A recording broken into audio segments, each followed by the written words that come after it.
All right. So we're looking at how to identify what is the cure for the aliasing problem. Think about what are the note numbers, the scale degrees as you play. So don't just go like this. Don't just go like this. Oh, that sounded good.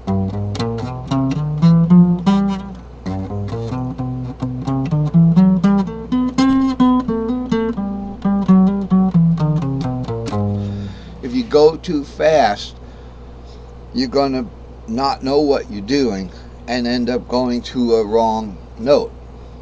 So you have to, let's say if we got a jam going on, say somebody's playing like a G7.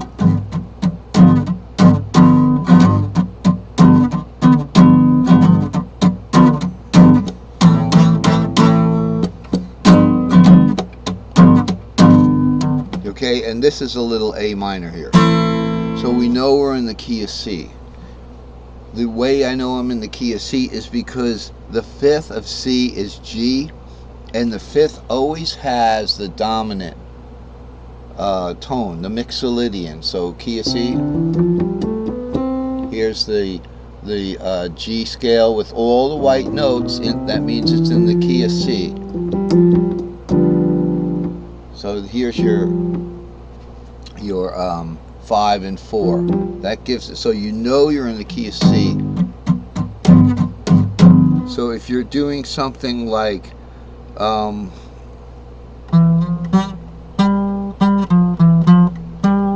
so that is the 3-4-5 shape, you know it can't be the 7√2, because if it was 7√2 string shape, the root would be the F note, and you're not in the key of F if you're playing a G7, because in the key of F the G is minor.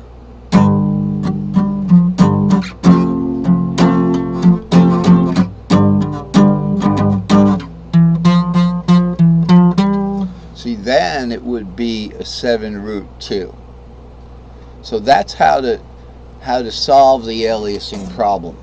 Is think about these numbers and how do they relate to what you're playing. All right, so that was important to bring that out. And sometimes it's a whole chart just to figure something out like that. Now here's another point to make, and this is not related. Everything's related, but this isn't aliasing. This is fitting the shape to the pattern. So we want to do shape fitting here. All right, so we have our S3L here,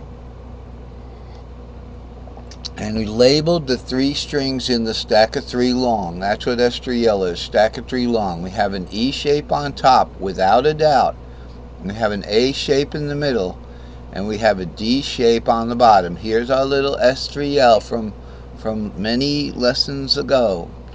Maintain the general pattern shape.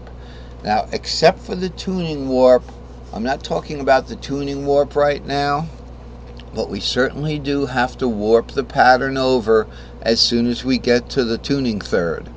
Alright, but if this is just string 1, string 2, and string 3, I can get this on without my capo here, so it'd be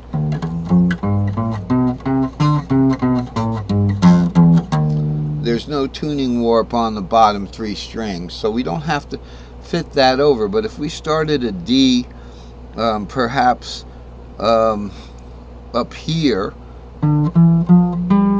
then we'd have to warp over the top one, 7√2. Okay, we'd have to move it up 1 fret to maintain the pattern and get the right notes. But this particular shape fitting just reminds us that going from the A shape to the E shape, we have to add the 7th on the left. And similarly, from D shape to A shape, okay, from the D shape to the A shape, we have to add, remember, we're going to line up the 4th here. So what it is we have in the middle, we have this thing I call an S3S. This is your little